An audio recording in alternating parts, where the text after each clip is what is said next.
The auctioneer's hammer was about to fall when she stepped forward. Caleb Shaw stood on that wooden platform in the town square, hands bound, watching his life being sold to the highest bidder. At 19, he was about to become property payment for his dead father's gambling debts. The morning sun beat down on Millfield's dusty main street as curious townspeople gathered around the makeshift auction block. Caleb tried to keep his head up, but shame burned through him like wildfire. He'd never even kissed a girl, never held a woman's hand, and now he was being sold like livestock to work off $800 his father owed to Vincent Cray, the most ruthless loan shark in 3 counties. Cray stood near the platform, gold tooth glinting as he smiled. The man enjoyed watching families destroyed by debt. 3 bidders had shown interest. Old man Peterson, who needed workers for his brutal copper mine. Jake Morrison, whose ranch hands rarely lasted more than 6 months. And surprisingly, a woman Caleb didn't recognize. She wore a dark blue dress, practical but well-made, with auburn hair pinned back under a wide-brimmed hat. Her green eyes studied Caleb with an intensity that made him uncomfortable. She looked to be in her late 20s, with calloused hands that spoke of hard work. Yet she carried herself with quiet confidence. $200. Peterson called out, his voice gravely from years of shouting orders in the mines. $250, Morrison countered, spitting tobacco juice into the dirt. The woman raised her hand. $300. A murmur rippled through the crowd. Women didn't typically bid at debt auctions, especially not against established men. Caleb found himself staring at her, wondering what she could possibly want with him. $350. Peterson growled, clearly annoyed by the competition. Without hesitation, she responded, $500. The crowd fell silent. That was more than most men earned in a year. Peterson shook his head and walked away, muttering under his breath. Morrison looked uncertain, glancing between his remaining money and the mysterious woman. Caleb watched this stranger bidding on his future, his heart pounding. He knew nothing about her, not her name, her intentions, or why she seemed willing to pay so much for a boy who'd never done a hard day's work in his life. $500 going once the auctioneer announced hammer raised. Morrison started to raise his hand, then thought better of it and stepped back. Going twice, the woman's eyes met Caleb's across the crowd. For a moment, something passed between them. Not pity, but something else he couldn't identify. It felt like she was seeing him as a person, not just another debt to be settled. Sold to the lady for $500, the hammer fell with a sharp crack that seemed to echo through Caleb's chest. The crowd began to disperse, but he remained frozen on the platform, staring at the woman who now owned him. She approached slowly, pulling a leather pouch from her coat. Vincent Cray counted out the money with obvious satisfaction. "Pleasure doing business with you, ma'am. Hope you get your money's worth out of the boy." She handed over the coins without taking her eyes off Caleb. "I intend to." As the ropes around his wrists were cut, Caleb rubbed the raw skin and tried to understand what had just happened. This woman had saved him from the mines or Morrison's brutal ranch. But at what cost? What did she expect from him? She stepped closer, and he caught the scent of lavender and leather. "My name is Clara Delmont. You'll be coming with me." But as she turned to leave, Caleb noticed something that made his blood run cold. 3 men on horseback sat at the edge of town, watching the proceedings with dangerous interest. And he was certain he'd seen the same men following Vincent Cray around town for the past week. Clara's wagon moved steadily down the dirt road leading out of Millfield. But Caleb couldn't shake the feeling they were being watched. He sat beside her on the wooden bench, stealing glances at the woman who'd just bought his freedom, or perhaps his servitude. She handled the reins with practiced ease. Her attention focused on the path ahead. The silence stretched between them until Caleb finally found his voice. "Ma'am, I need to ask, what exactly do you expect from me?" Clara didn't look at him immediately. "Can you read and write?" The question caught him off guard. Yes, ma'am. My mother taught me before she died. Good, can you handle livestock? Some, we had a few chickens and a milk cow before. He trailed off, not wanting to mention his father's drinking and gambling. Before your father lost everything to Vincent Cray, she finished matter-of-factly. I know the story. Caleb, half the county knows how Harold Shaw drank away his farm and left his son to pay the price. Heat rushed to Caleb's face. The shame of his family's reputation followed him everywhere. Yes, ma'am. Clara finally turned to study him, and he was struck again by those piercing green eyes. I'm not interested in your father's mistakes. I'm interested in whether you're willing to work hard and learn. I am, he said quickly. Whatever you need, I'll do it. A small smile played at the corners of her mouth. We'll see about that. As they crested a hill, Caleb got his first glimpse of Clara's property. The ranch spread out below them like something from a dream. Rolling pastures dotted with cattle, a sturdy two-story farmhouse with a wraparound porch and several well-maintained outbuildings.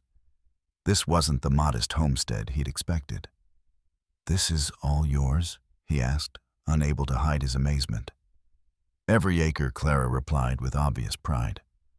Built it with my late husband over 8 years. Been running it alone for the past 2. Caleb did quick calculations in his head. For a woman barely older than himself to own such a prosperous ranch was almost unheard of. Most widows sold out and moved back with family. How do you manage it all by yourself?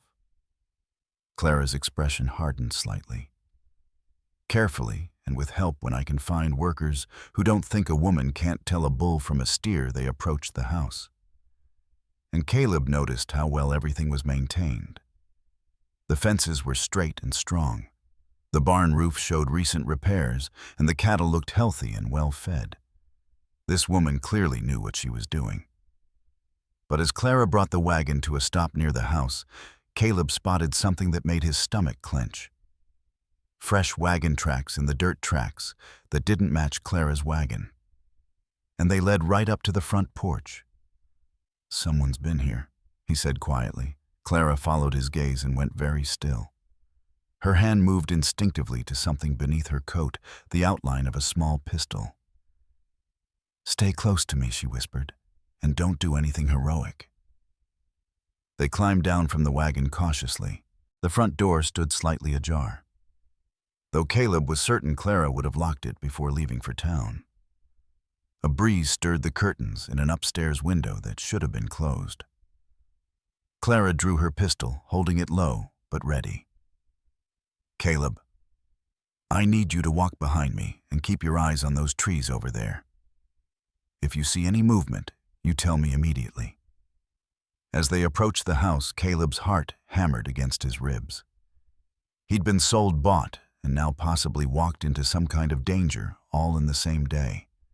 But something about the way Clara moved, confident and alert, made him feel oddly safe, despite the circumstances. They reached the porch steps when Clara suddenly stopped. There, carved into the wooden railing, were fresh letters, "Pay up." But that wasn't what made Caleb's blood freeze. It was the realization that the 3 men from town hadn't been watching the auction out of curiosity. They'd been watching to see who would buy him. Clara pushed the front door open with her boot pistol raised. The house was eerily quiet, but Caleb could smell something wrong. The lingering scent of unwashed men and tobacco. They definitely had visitors. The main room showed signs of a search. Drawers, pulled open papers scattered across the floor, cushions overturned. But it wasn't random destruction. Whoever had been here was looking for something specific. They wanted me to know they'd been here, Clara whispered, lowering her weapon slightly. Otherwise, they would have been more careful. Caleb bent to pick up some of the scattered papers, but Clara caught his wrist.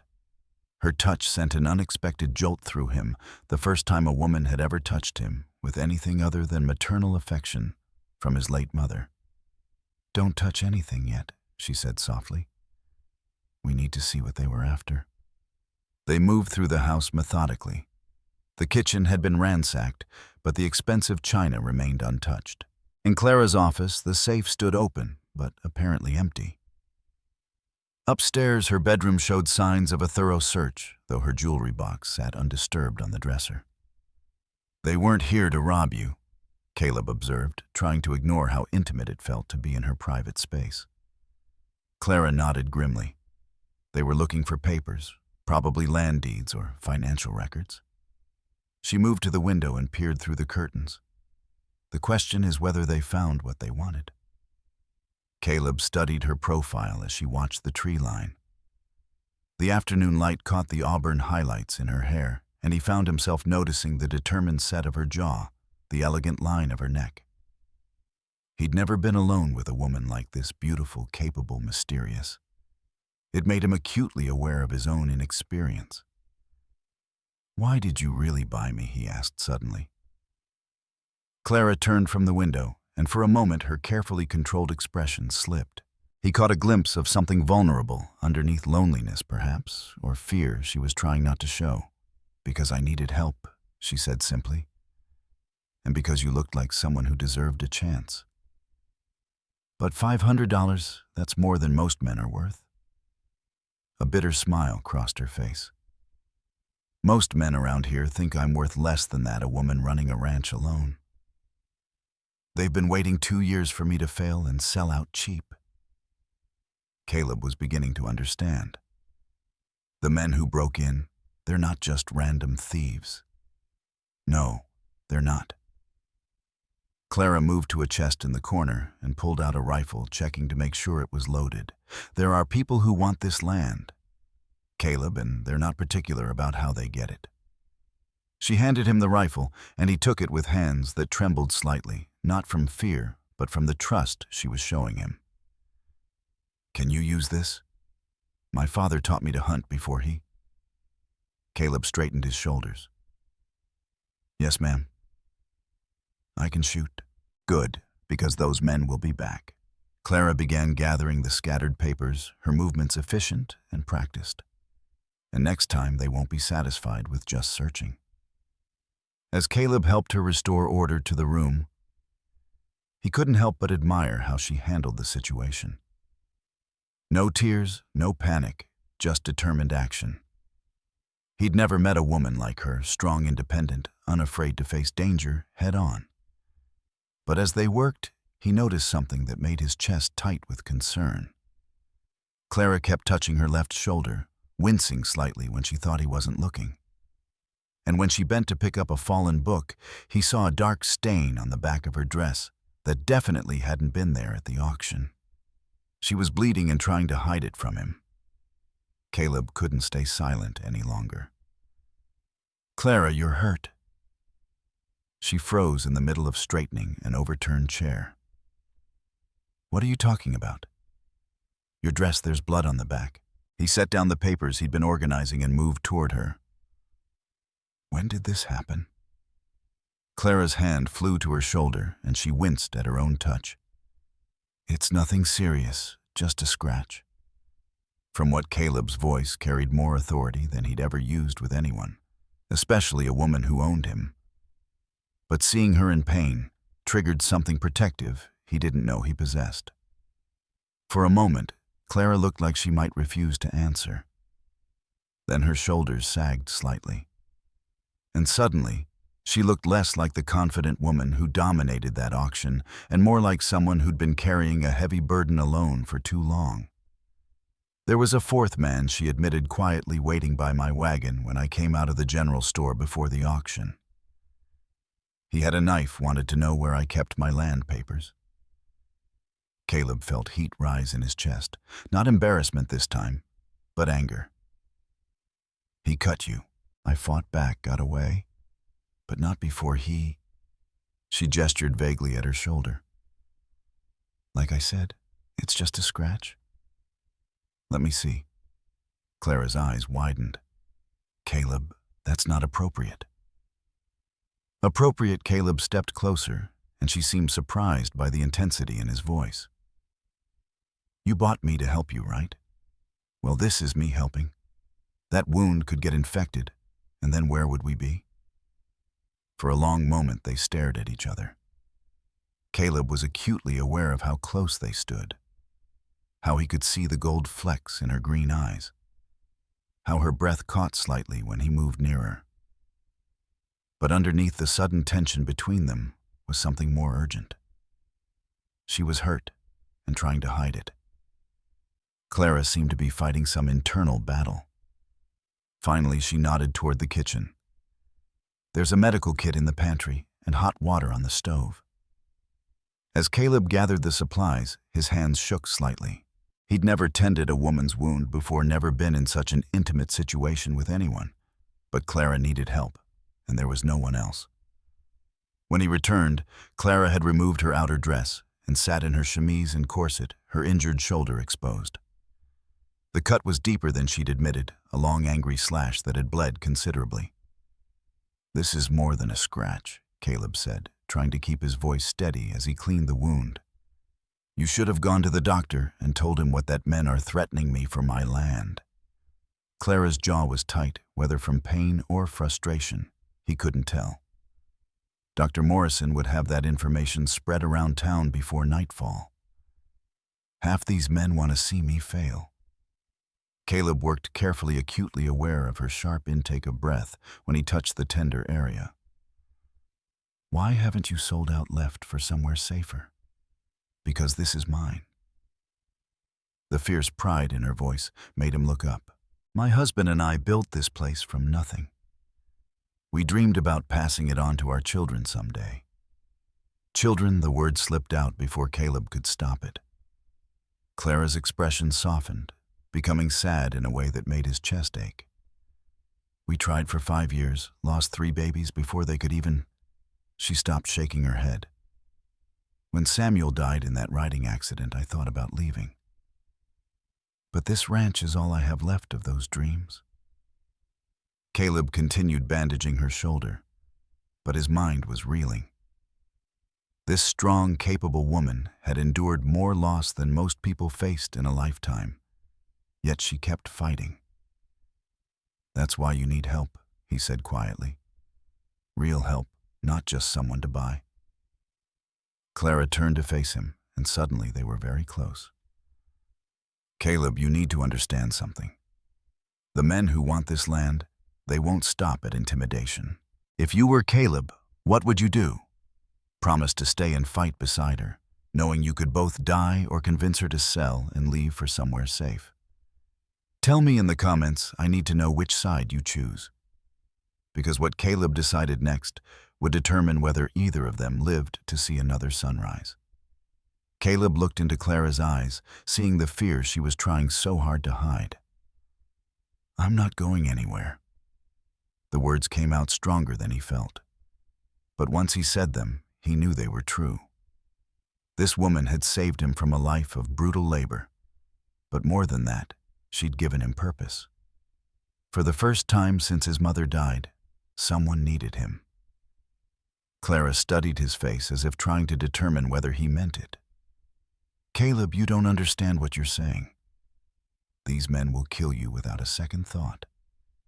Then we'll have to make sure they don't get the chance." Caleb finished securing the bandage on her shoulder, his fingers lingering a moment longer than necessary. "Tell me everything. Who wants your land and why?" Clara pulled her dress back on, slowly wincing as the fabric touched her injured shoulder.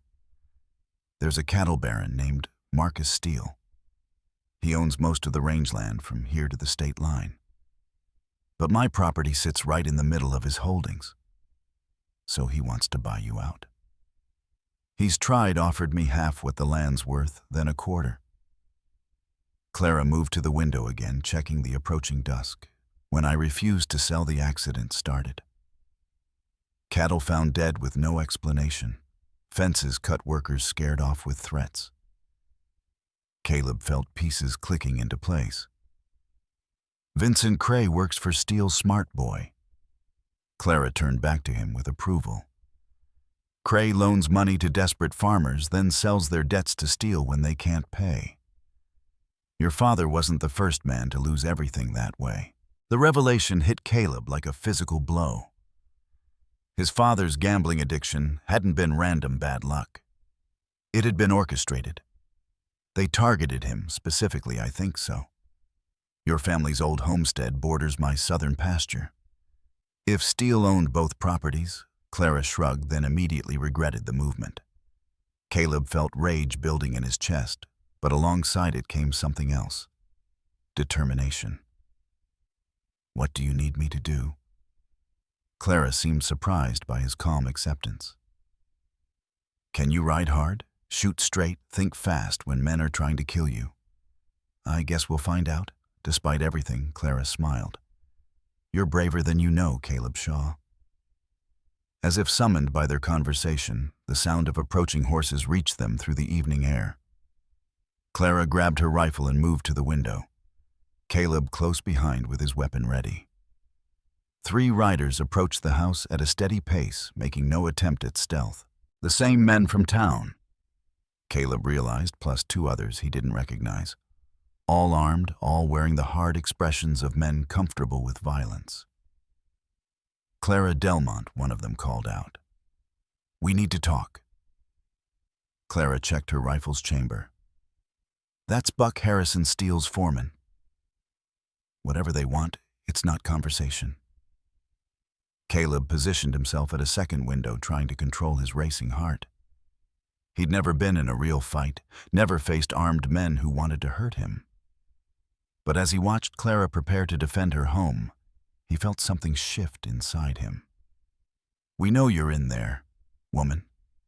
Harrison's voice carried across the yard. Come out peaceful, and maybe we won't burn the place down around you. Clara looked at Caleb, and he saw something in her expression that made his breath catch. Not fear, not desperation, but trust. She was counting on him. Mrs. Delmont Harrison called again. You've got 10 seconds to show yourself, or we're coming in. Caleb glanced at Clara, who nodded grimly. But as they prepared to face whatever came next, neither of them noticed the 6th man creeping around toward the back door. The same man who'd cut Clara earlier, still carrying his bloody knife. If you're enjoying this story, hit that subscribe button, because what happens next will change everything between Clara and Caleb forever. The back door creaked open just as Harrison finished his countdown. Clara spun toward the sound, but Caleb was already moving. The man with the knife stepped into the kitchen, eyes scanning for targets, when Caleb brought his rifle butt down hard across the intruder's skull. The man dropped like a stone, his knife clattering across the floor. Nice work, Clara whispered. But there was no time to celebrate. Harrison's voice boomed from the front yard. Time's up, woman. Boys, let's smoke them out. Through the front window, Caleb watched 2 men dismount and approach with torches. Clara took careful aim and fired her shot, shattering a water trough near the horses. The animals reared and scattered, and the men dove for cover. Warning shot, she told Caleb. Next ones won't be. Caleb had never heard a woman talk about shooting men so matter-of-factly. But as he watched her reload with practiced efficiency, he realized Clara had been preparing for this confrontation for months, maybe years. Clara Harrison shouted from behind an overturned wagon. Send out the boy, and we'll make this quick for you. The boy, they wanted him specifically. Caleb felt a chill as he understood. Buying him at auction had marked Clara as his protector. By saving him, she'd made herself an even bigger target. I'm sorry, he whispered to her. This is my fault. Clara's green eyes flashed. Don't you dare. This started long before you came along. A torch sailed through the air, landing on the front porch. Flames began licking at the wooden planks. Another torch followed this one, breaking through a downstairs window and setting the curtains ablaze. We need to get out of here, Clara said, coughing as smoke began filling the room. But as they gathered their weapons and what supplies they could carry, Caleb realized something that made his stomach drop. Clara, where are your horses? Her face went pale. In the barn, they wouldn't have. She looked toward the back of the house, where an orange glow was already visible through the windows. They're burning everything. The sound of crackling flames was growing louder, and smoke was making it hard to breathe. Caleb grabbed Clara's hand the first time he'd initiated contact with her and pulled her toward the stairs. "The roof," he said. "Is there a way onto the roof?" Clara nodded, leading him up to the second floor. In her bedroom, she pushed open a window that led to a section of roof over the kitchen. But as they climbed out, Caleb could see the full scope of their situation. The barn was engulfed in flames, and he could hear the terrified screaming of trapped horses. The front porch was burning steadily, and more torches were being prepared. Harrison's men had positioned themselves to cover all the obvious escape routes. They planned this, Clara said, her voice tight with anguish as she watched her life's work being destroyed. They never intended to just talk. Caleb studied the yard, looking for any opportunity. The well stood about 30 yards from the house, offering the only real cover between them and the tree line. But it might as well have been 30 miles with armed men watching every angle. Then he noticed something the attackers had missed. Clara's root cellar sat near the back of the property, its entrance hidden by a small rise in the ground. If they could reach it. "Clara, the cellar doesn't connect to anything. There's a tunnel Samuel dug during the first year. It leads to the creek about a quarter-mile downstream." Her eyes widened as she understood his plan. "But we'd have to cross open ground to reach it." Caleb checked his rifle, then looked at the woman beside him. Her face was streaked with smoke and tears. For her burning home, her dead horses, the life she was watching disappear. But her hands were steady on her weapon. "When I start shooting, you run for that cellar," he told her. "Don't look back. Don't wait for me." Clara grabbed his arm. "Caleb, Mo, you'll never make it to cover." "Maybe not, but you will." For a moment she stared at him with an expression he couldn't read. Then, to his complete shock, she leaned forward and kissed him. It was quick, desperate tasting of smoke and fear. But it was the first kiss of his life.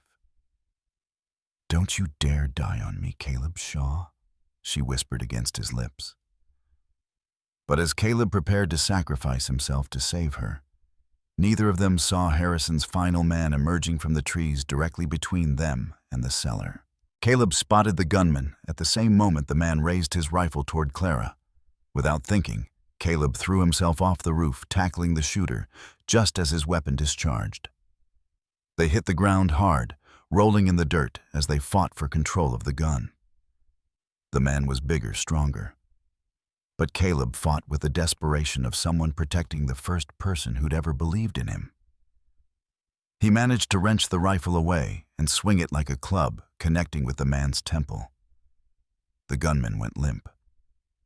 Clara dropped from the roof behind him, landing with a grunt of pain as her injured shoulder hit the ground. "Are you hurt?" He helped her to her feet, acutely aware of how close they stood, how her body trembled against his. "I'm fine, but we need to move." Now they ran across the open ground toward the cellar, expecting bullets to find them at any moment. But Harrison's remaining men were focused on the burning house, apparently believing their targets were still trapped inside. Clara yanked open the cellar door, revealing wooden steps leading down into darkness. They descended quickly, Caleb pulling the door shut behind them just as shouts erupted from the yard. Someone had found their unconscious companion. The cellar was cramped and musty, filled with preserved goods and farming supplies. But at the far end, partially hidden behind sacks of grain, Caleb could see the entrance to Samuel's tunnel. "This way," Clara whispered, leading him into the narrow passage that her late husband had carved through earth and stone. They crawled through the tunnel in darkness, Clara ahead of him, both trying to move quietly despite their urgency. The space was barely wide enough for one person, and Caleb found himself acutely aware of Clara's proximity. The sound of her breathing, the brush of her skirt against his hands. After what felt like hours, but was probably only minutes, they emerged near the creek bank, hidden by tall grass and overhanging willows. Behind them, they could see the orange glow of the burning ranch, hear the distant shouts of frustrated men searching for their escaped prey. Clara sank to her knees beside the water, and for the first time since he'd met her, she looked defeated. Her home was gone, her livestock dead, her life's work reduced to ashes. "I'm sorry," Caleb said quietly, kneeling beside her. "This is all because of me." Clara turned to look at him, her face streaked with dirt and tears. "No, Caleb, this was always going to happen. You just gave me a reason to fight back instead of running." "What do we do now?" Clara was quiet for a long moment, staring at the water flowing past their feet. When she finally spoke, her voice carried a determination that surprised him. "We go to the territorial marshal in Carson City. I've been gathering evidence of Steele's land grabbing for months. With tonight's attack, we finally have enough to bring him down. That's a 2-day ride through dangerous country, I know." Clara stood brushing dirt from her dress. "And Steele's men will be hunting us every mile of the way." Caleb rose beside her, studying her profile in the moonlight. "Clara, there's something I need to tell you. Something I should have said before." She turned to face him, and he saw something in her eyes that made his heart race. "What is it? Caleb struggled with words he'd never said to anyone. "When you kissed me back there, it wasn't just fear or desperation. At least not for me." Clara stepped closer. Close enough that he could see the gold flecks in her green eyes, even in the dim light. What was it then? But before Caleb could answer, the sound of hoofbeats echoed from the direction of the burning ranch. Harrison's men had found their trail. Clara grabbed Caleb's hand and pulled him deeper into the creek bed, using the water to mask their tracks.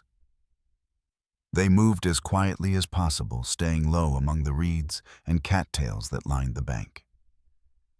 The hoofbeats grew closer, accompanied by Harrison's angry voice, directing his men to spread out and search both sides of the creek. Caleb could hear them thrashing through the underbrush, getting nearer with each passing minute. "There," Clara whispered, pointing to a fallen log that had created a small pool downstream. "We can hide underneath." They waded toward the makeshift shelter, the cold water soaking through their clothes. Just as they ducked under, the log torchlight flickered across the water where they'd been standing moments before. "I know you're out here somewhere," Harrison shouted. "Steele's offering $1,000 for the woman dead or alive, and $500 for the boy." Pressed against Caleb in the cramped space beneath the log, Clara's body was warm despite the cold water. He could feel her heart beating rapidly against his chest. Could smell the faint scent of lavender that somehow persisted despite everything they'd been through. "Caleb," she whispered so quietly he could barely hear her. "What you were going to say before I love you." The words came out in a rush, surprising them both. "I know it's crazy. I know I'm just some inexperienced boy you bought at auction." But Clara silenced him with another kiss, longer this time, deeper. When they broke apart, her eyes were bright with tears. "It's not crazy," she whispered, "and you're not just some boy. You're the man who stayed to fight for me when anyone with sense would have run." The searchers moved past their hiding spot, but Caleb barely noticed. Clara's confession filled him with a warmth that had nothing to do with their shared body heat. "When we get to Carson City," he said quietly, "after we testify against Steele, what happens then?" Clara smiled, the first genuine smile he'd seen from her since the auction. "Then we figure out how to rebuild together if you want." "I want." They waited another hour before emerging from their hiding place, soaked and shivering, but alive. The pursuit had moved on, giving them a chance to put distance between themselves and Harrison's men. As they walked through the pre-dawn darkness toward the main road, Clara slipped her hand into his. "Caleb, there's something you should know. When I saw you on that auction block, it wasn't just pity that made me bid." "What was it?" "You looked like someone who understood loss, someone who'd fight for something worth having." Clara squeezed his hand. "I was right." 3 days later, they stood in the territorial marshal's office in Carson City, watching as arrest warrants were issued for Marcus Steele Buck Harrison and Vincent Cray. Clara's carefully preserved evidence, combined with testimony from other victims, was enough to bring down the entire land-grabbing operation.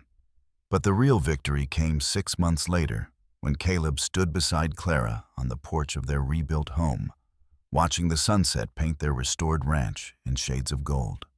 The young man who'd been sold like livestock had become a partner in one of the most successful ranches in the territory.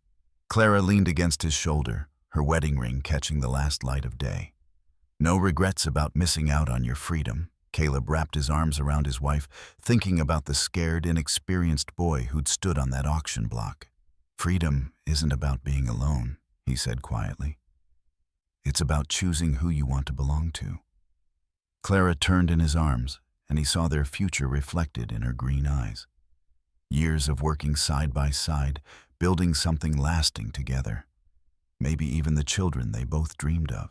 Sometimes the best things in life came from the worst circumstances. Sometimes being sold was really being saved. If you enjoyed this story, subscribe to our channel because we've got more incredible tales of love, courage, and redemption from the Old West.